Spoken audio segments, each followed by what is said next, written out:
listening to the Rainmaking Podcast, hosted by high-stakes headhunter, author, and professional speaker, Scott Love. This is the Rainmaking Podcast, and my name is Scott Love, your host. Thank you for joining me on the show today. This is episode 144. Have you ever met anybody when every time you hear them say something, you learn something new? That's how my conversation was with Frank Kitchen. I really hated to end my interview with him because he's got such great wisdom and a great way about him, how he communicates that he's someone that you need to consider bringing into your organization anytime you have a need for an outside speaker, especially on the topic of workplace culture. That's exactly what he speaks on. And our topic title for today is how to create a workplace culture that stimulates productivity and profits. Now, even if you don't have a large team, if you have a small team, this is going to be worth it for you. This particular show, it transcends all industries. It's applicable pretty much to any organization. Let me tell you about Frank. He's the mindset master chef. He works with organizations all over the world, those that wish to create a workplace culture their people hunger for. He speaks on crafting the mindset needed to stimulate a workplace culture that positively impacts career advancement, productivity, and profits. I think you're going to get some great wisdom from my conversation with Frank. Make sure you check the show notes wherever you listen to your podcast. Just go in and connect with Frank on LinkedIn and also check out his website.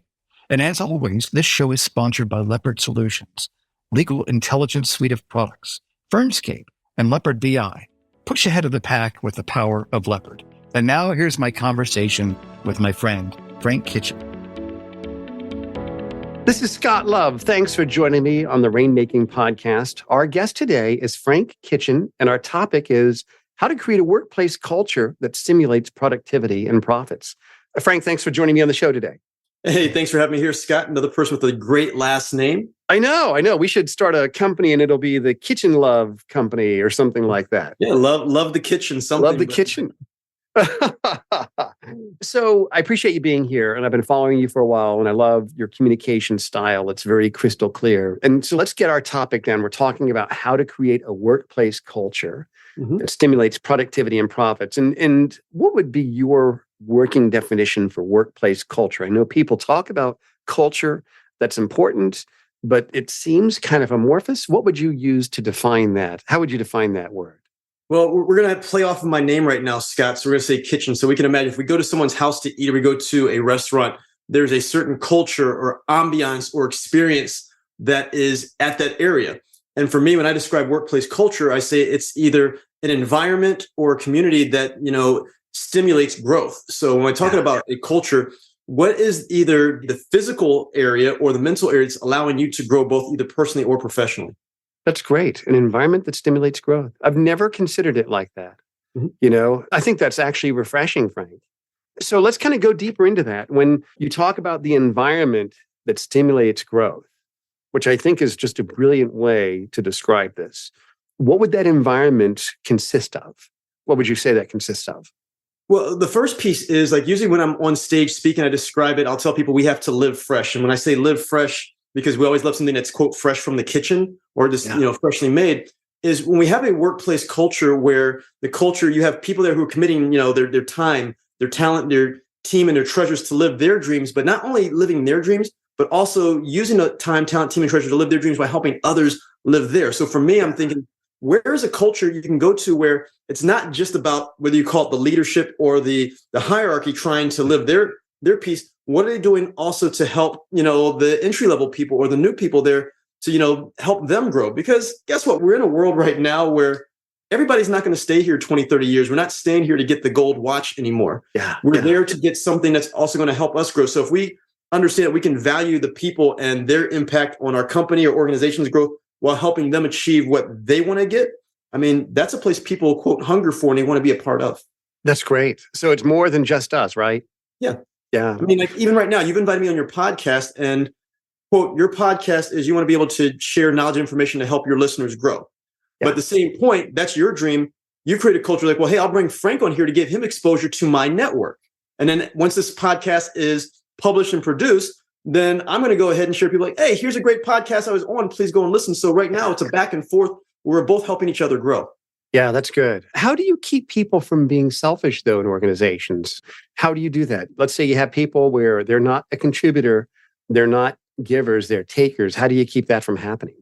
Well, we have to be the role models first. I mean, that's where it comes from. We have to model and express what our ultimate goals are and say, hey, you know what? I value you and I want to understand who you are and understand what are your motivations, both internally and externally.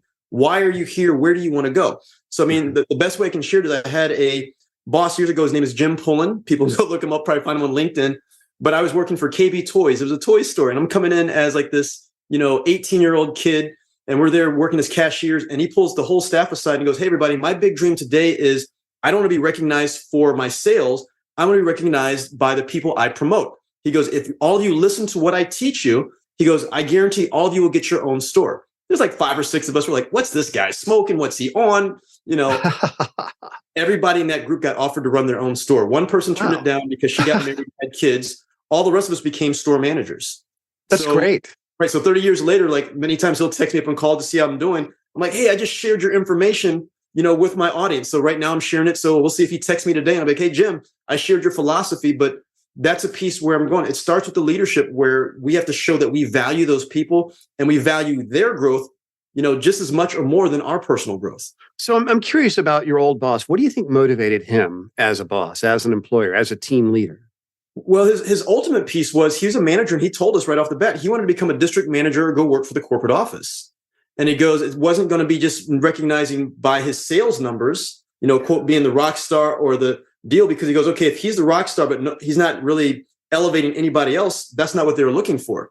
Yeah. So his ultimate goal was, hey, I want to become, boom, this person who's got more influence on more stores and more people. In order to do that, I have to prove it right now within my store. Yeah. That's great. I love it, Frank. An environment that stimulates growth.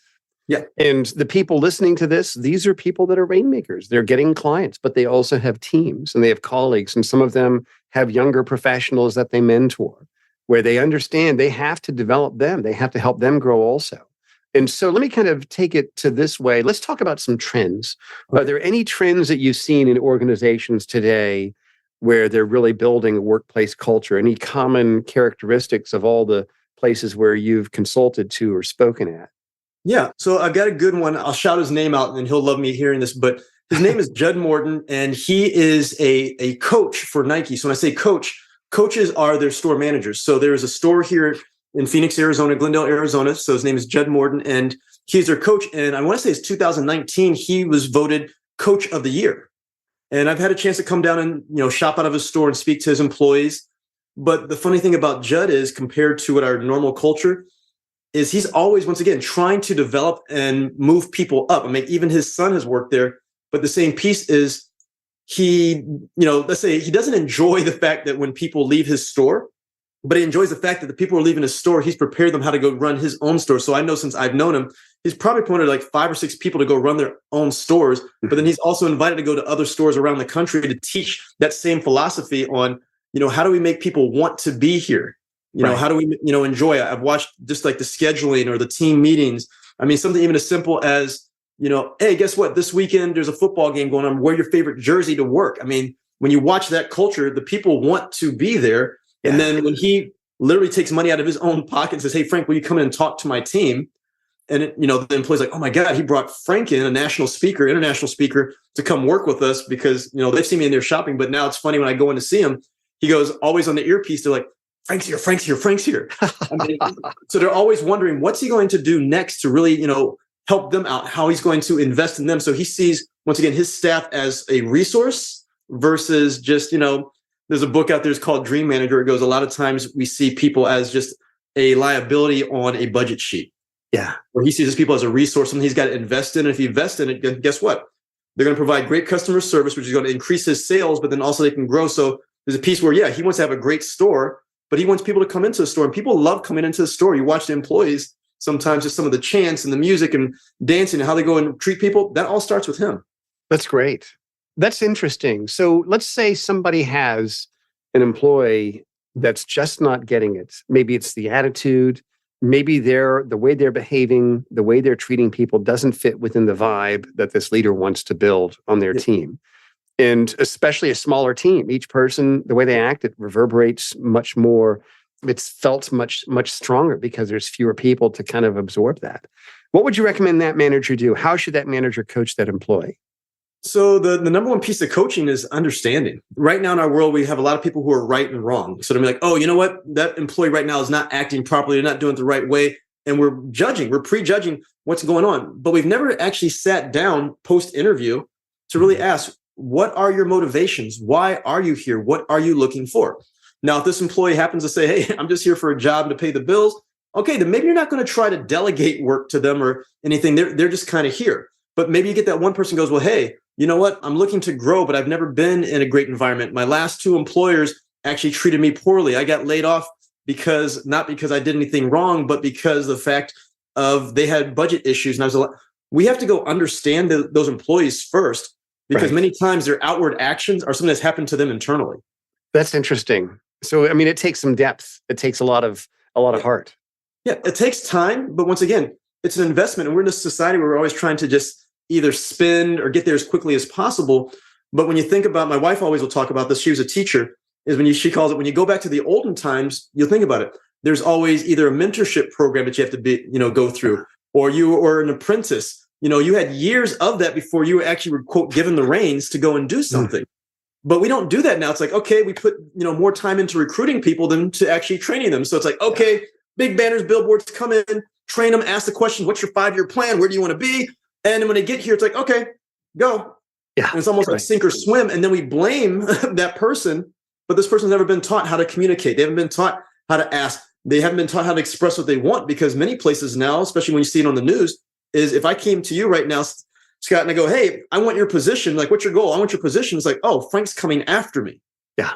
Where that's not really the true case. I'm just expressing, hey, you know what? I know it's going to take 5 or 10 years. You might say, hey, Frank, you know what? It took me 10 years to get here. Okay, cool. Can you show me the plan of what it takes to go? And now there's this piece of, now when you're ready to move up, that you've actually mentored someone, put me through an apprenticeship program to fill your spot as you move up to another area. So your baby's still taken care of because you put the training in, but it allows you to go off and do something too. So, I mean, it's a unique, mindset to have, but it's not one that many people do. It's like, we have to really be, like I said, understanding, caring, and willing to invest in the people that we're bringing in.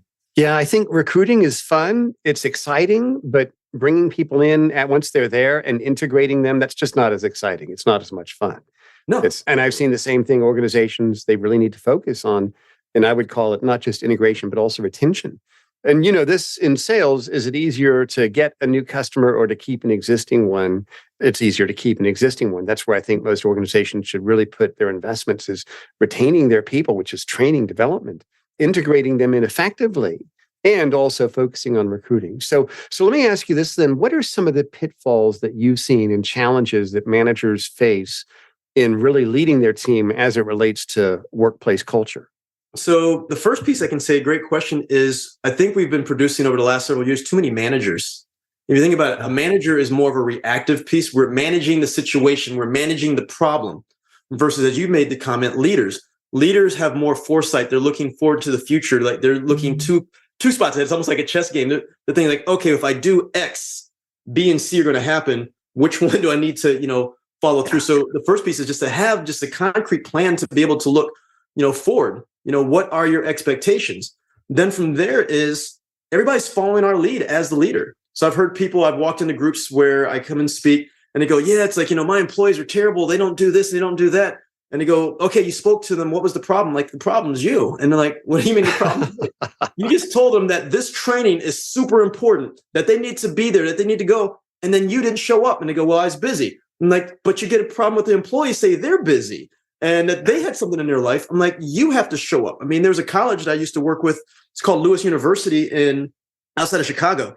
And I loved going there because the college president was known for showing up to every event on campus, anything that went on. And people are like, how's that possible? Now, I'm not saying he's showing up for the whole program, but for at least 5 minutes. So when he would show up, they're like, oh, he's here. And I wish I knew his name. It's like, it's Father, we'll just call him Father Joe right now. They're like, oh, Father Joe showed up. And I went there for about 5 or 6 years to speak. And by the second and third year, he's like, hey, Frank, how's it going? And he knew about my family, what was going on. So he was modeling what needs to be as far as a visible leader just to go and do so. That's the main piece is for these leaders. what expectations do you have for your staff, your employees, your team? And are you a reflection of that? I mean, are you looking in the mirror and saying, hey, you know what? I want my people to show up on time. Are you showing up on time? Hey, I want my people to give great customer service. Are you giving great customer service? I want them to value their team and to help them train. Are you doing that? They feed off of that energy and those actions, and that's where it starts. I love it. What expectations do you have of your team, and are you a reflection of that? That's just brilliant. Really good words. Thank you. So what's something that surprised you, especially out of COVID, when the world changed 10 times in the course of a year?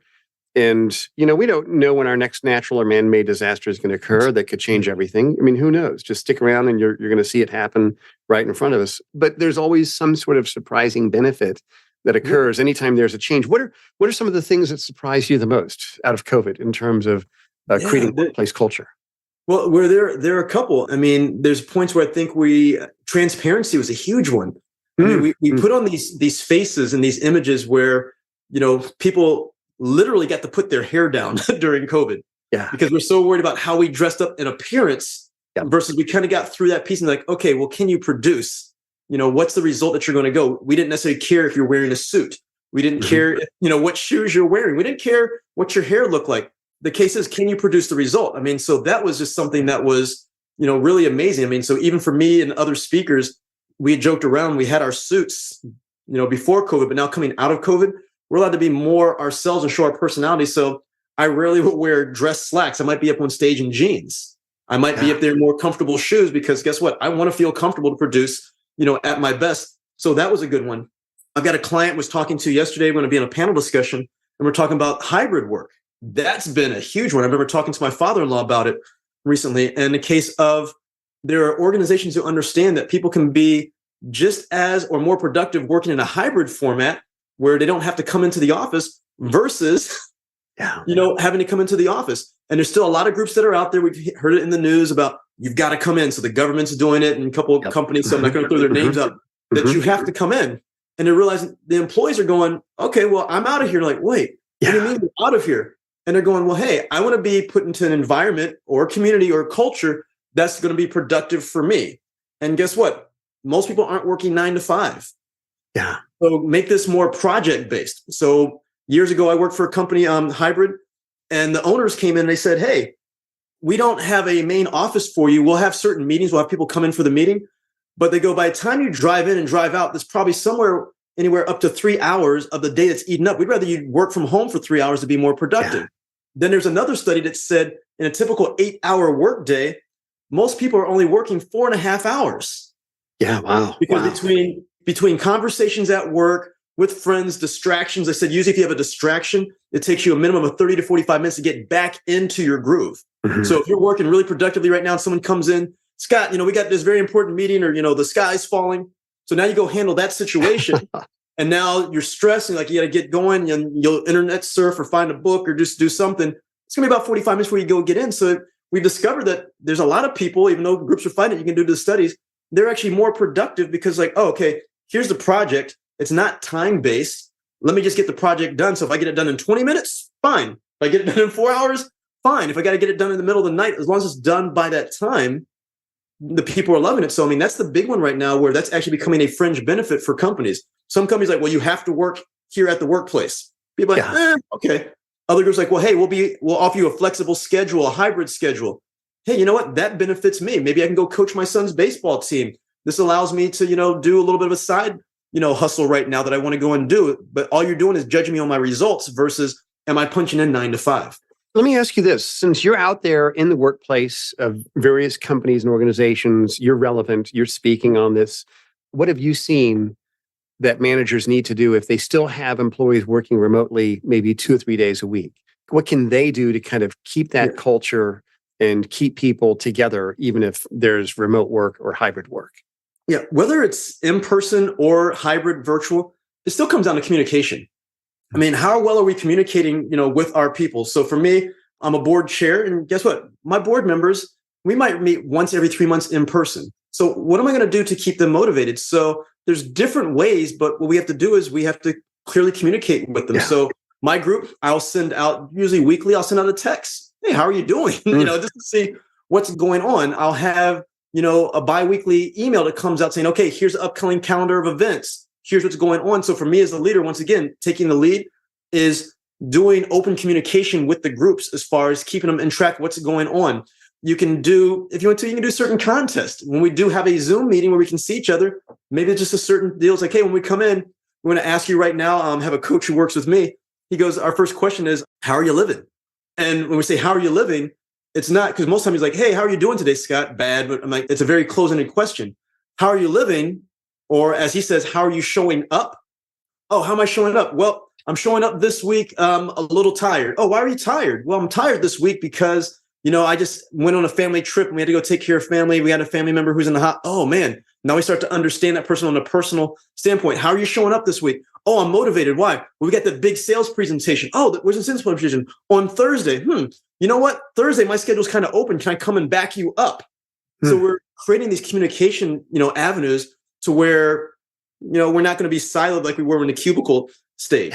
Right. So what are we doing? Right. I mean, there's even groups where they're having, quote, virtual happy hours or virtual coffees where it's like, hey, guess what? We're going to hang out for 30 minutes. No work is, involved right now. Just bring your coffee, favorite beverage, and let's just go ahead and talk and find out what's going on in your life. What's a project that you're going on? So even for me, when I've got groups that I work with, I'll ask, okay, and it's good. It's like, tell me something good that's happened to you right now. Tell me something that you're working on. Okay. And then the next one is, what is an opportunity? When I say opportunity, it could be, quote, an opportunity, a struggle, or a problem. But the case is, share that with the group right now, because you might have been struggling with this opportunity for days or weeks, but now you've got different perspectives here and people are able to pour into you and say, hey, you know what? Have you considered this? Have you tried this? Oh my God, thank you so much. So now, once again, we're building this team and you can do that virtually. You can do everything I shared there in person or virtually. This is great, Frank. Those are great ideas and great questions. I like that. I mean, you're a natural coach and that comes through. So tell us this then, as we're kind of bringing things to a close here, if there are 3 action steps people can take to really get started integrating these ideas to create that workplace culture that really stimulates productivity and profits, what would be those 3 action steps that you'd recommend? The first one is we're going to make it more like, make some culinary terms. Like I have to make fun of my name. But the thing is, when we are hungry for something, we're not afraid to express it. So the first one is we have to get hungry. And when I say get hungry is you need to find a piece of paper, something, write down. What is it that you hunger for? What is something that you really want that, if you've got that option, everything else is a distraction. You just want that one. So write down, what are you hungry for? These are things that keep you awake at night in a good way. So that's number one. Okay, great. Yeah. So what are you hungry for? And this works for leaders, anybody working up. You have to let people know, hey, right now, Scott goes, hey, Frank, let's go out for, and what's something that you're hungry for, Scott? I'm hungry for more time for recreation. Okay. So that's more time for recreation. And what type of recreation? Golf and family time. Golf and family time. So, hey, it's like, I'm hungry for golf. Guess what? You've already told me what you're hungry for. So if we were to go to a restaurant right now, so number one, what are you hungry for? Number 2, you need to find a group around you that you can share that hunger with, people who you trust and know. So who do you trust? So now you told me, Frank, I want to play golf. Well, guess what, Scott? I just worked for the PGA Tour a few months ago. I could probably get us onto a golf course. And if you think about it, if you go to a restaurant and express what you're hungry for, many times people will find it on the menu before you ever find it. So don't be afraid to share. So number 1, get hungry. Number 2, share what you're hungry for. And then number 3, once you do get your piece, there's going to be gratitude. Okay. And the gratitude is the people that you shared it with who help you along the way. You have to reciprocate the deal. Ask them to share what they're hungry for with you. And then you help them find it. And that's your way of sharing gratitude. It's not a case we're trying to one up or do anything like that. The true gratitude is, hey, you know what? Scott just took me out golfing. That's pretty awesome. What can I do for him? Oh, he wants time with his family. I just spoke for this group that runs a resort. Hey, I've got a friend here who has a podcast. Is there any way that we can maybe give him a discount or something for his family to be able to take them out? Yes. So we're helping each other live our dreams. So number 1, get hungry. Number 2, share what you're hungry for. And number 3, show gratitude. Okay. As far as either the people who are serving you or by, reciprocating by taking them out to feed their hunger too. These are great ideas, Frank. Thanks for sharing this. And really just very simple yet highly effective that I think anybody listening can really do and see an improvement in how their team's culture just improves. So tell us about your offerings. What do you have? What do you do that you'd like for our listeners to know about you, Frank? Okay. So for the listeners, like you said, commercial time. My name is Frank Kitchen. People call me the Mindset Master Chef, and I work with organizations who want to create a workplace culture that people hunger for. And I do this by challenging people with my keynote speeches, my courses, and my books. So ultimately, I invite people to go to frankkitchen.com. Yep. You can check out everything there. And when I can be a resource for you, please contact me. But for the people who have been listening to this podcast and they really want to get better about creating that workplace culture, they can go into Amazon. I've got a book right now. It's called 52 Ways to Shine. It's called Understanding Your Value and Leaving an Impact. There are 52 chapters, and each chapter talks about questions of understanding we can do with our teams and with ourselves to make sure we're placing ourselves in an environment where we can grow. I encourage people to go out and invest in that book because that will help you just transform not only your community, but your organization and your workplace. Well, we will put the link to your book and also your company's link and even your LinkedIn link on the show notes. Everybody that's listening, you can just go to the show notes where you're listening to the show and connect with Frank directly. Frank, thank you so much for being here. I'd love to have you back in the future. You're a great guest, and thank you for sharing your wisdom with us today. Hey, anytime you need me, just let me know. Thank you for listening to the Rainmaking Podcast. For more information about our recruiting services for international law firms, visit our website at attorneysearchgroup.com. To inquire about having Scott speak at your next convention, conference, sales meeting, or executive retreat, visit therainmakingpodcast.com.